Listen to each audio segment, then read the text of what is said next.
tortures children. I come from a country that tortures children. I know because I was one of those children.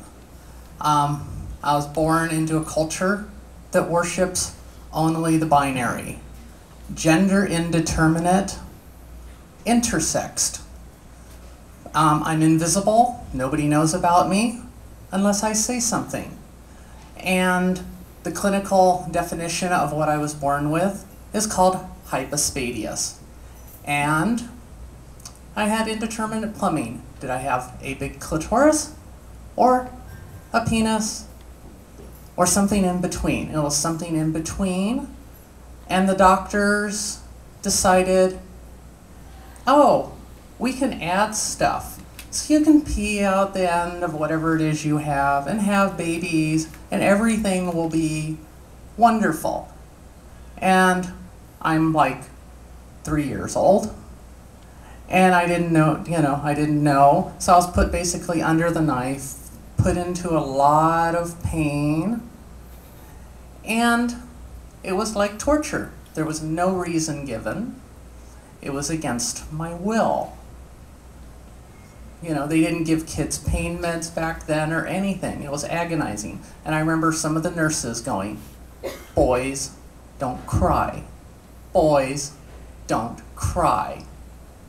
As I wail in grief. And this continues for years, surgery after surgery after surgery after surgery. They keep trying to add what isn't there. So as I get a little older, the definition basically becomes hypospadius cripple. All scar tissue, all strictures, no pleasure, pain, basically a botch job. And so I'm a freaked out kid. I'm in school, terrified of anything to do with the restroom. I remember in all my public school years, I never used a restroom, not once. It was like, by the end of the day, it was just like agony, agony, get home, get home. And because everybody said, we're doing this to make you normal, I internalized it. As a kid, only child in a fairly dysfunctional household, you don't really think, go outside the box, this is not normal, it's all you know. And and the other kids picked on me, and there was a certain amount of, what the hell are you? Because of my basic androgyny. I can be in either role in a way. And into my teenage years, that's exactly what happened. And in the boy role, I was actually very, very pretty, and lots of girls were interested in me. So it was a real trial, and puberty was kind of awful because everything got worse. I got to be in more and more pain. It would take like an hour to pee. Any sexual feelings, any arousal hurt like hell because everything was scar tissue. And so I continued a little ways, but I wouldn't really date. I wouldn't have anything to do with that. Parents were like, well, I was lucky they didn't get along. Luckily, we had dirt bikes around so I could escape the home front.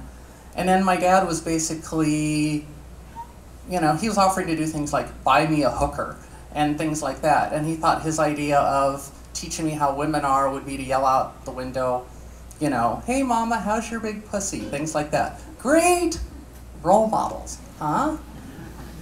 And actually that led to a physical fight because he kept doing that to kind of push at me, and finally I beat him up, and we never really talked again after that. When he died, I didn't find out for years. It's all good. So anyways, dating, I didn't until I was in my late teens because I was in pain, but finally I did. There was an older woman who took an interest in me, and it was like we dated for months. It was beautiful, it was lovely, it was almost like girlfriends. And then it basically came to put out or get out. It ultimately kind of led to that.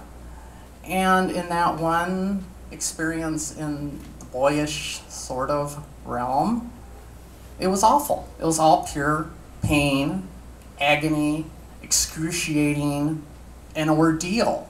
It blew the relationship, and I knew that was the conundrum, and I just said, I can't lie anymore. I'm going to do something about this. And so I basically seized on the transgender approach. Like, okay, this isn't working. I'm going to get rid of things. Like Hedwig meets Repo, basically. Like, if I want... Yeah, Hedwig meets Repo. That's the 3 words that describe me.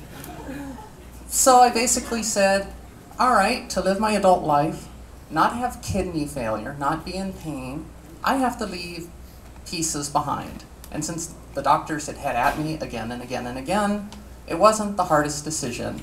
And it was a quick decision, and it was easy, relatively, because there was really no transition involved. I was driven.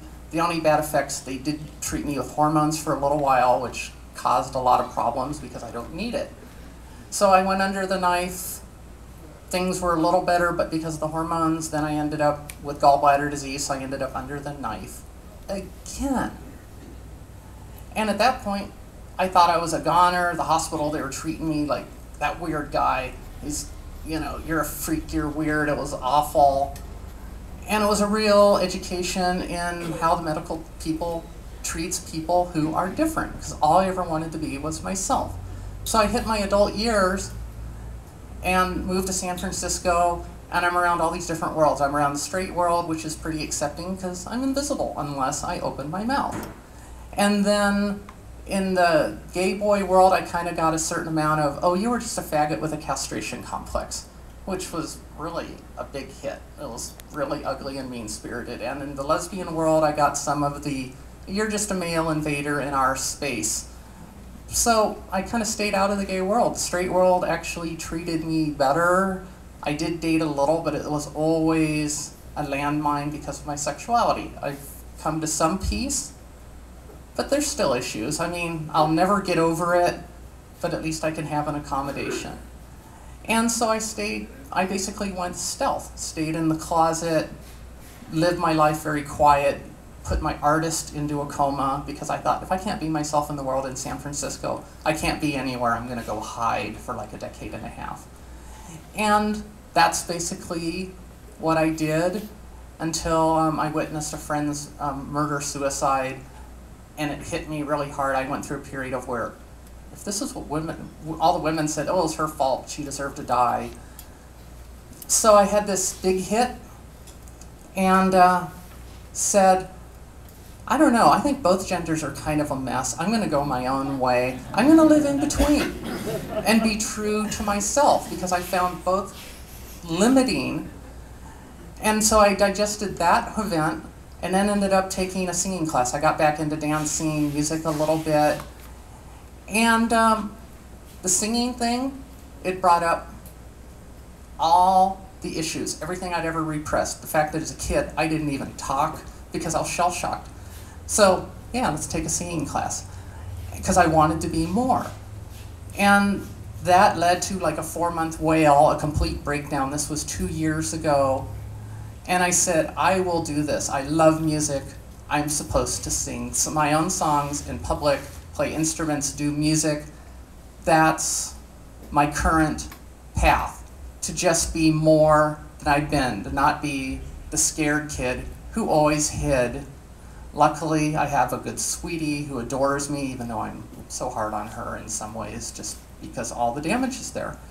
But I adore her and I love her, so that helps. And now the next stage of my journey is I've been playing in bands, I sing, I'm going to India, because one of the images that resonates with me is their Shiva Shakti Adhanari image, the image of a god and goddess united into one form, which is what I feel like. When I first saw that image, I cried. And when I'm over there, I'm going to be in India, Bombay, in a week and a half. I'm going to see some of these temples. I want to see these huge stone carvings that I feel like represents me and my simple, basic truths. because I feel like I could live in either role and it wouldn't really matter. I'm that free. And so that is my little dance, is to bring everything about all the aspects of myself into unity and peace and bliss, to just be more.